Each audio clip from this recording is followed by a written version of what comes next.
बिस्मिल्लाहिर्रहमानिर्रहीम। कहा जाता है कि 3 शादियाँ इकट्ठी करना जो है बेबरकती का बायस है। शादियाँ पाए तकमील तक नहीं पहुँचती, शादियों में रुकावटें आ जाती हैं। जो शादियाँ हो चुकी होती हैं, रिश्तों में जो है ना दरारें पैदा हो जाती हैं, तलाक़ें हो जाती हैं। तो क्या ये बात बिल्कुल दुरुस्त है या नहीं?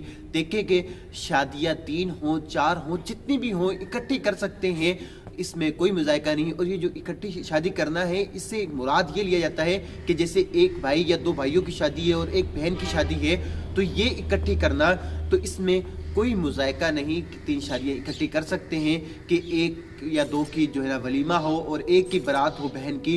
तो इसमें कोई मुज़ायका नहीं। जो ये कहते हैं कि शादियाँ पाए तकमील तक नहीं पहुँचती, रिश्तों में दरारें आ जाती हैं, ये एक बदशुगुनी है और बदशुगुनी लेने से हदीस पाक में मना किया गया है। तो इसलिए हमें चाहिए कि हम बदशुगुनी ना लें और इस काम को जायज़ शरीयत ने कहा है तो जायज़ ही समझें। अल्लाह ताला मुझे और आपको इल्म दीन हासिल करने की तौफीक नसीब फरमाए। आमीन बिजाहि नबिल आमीन।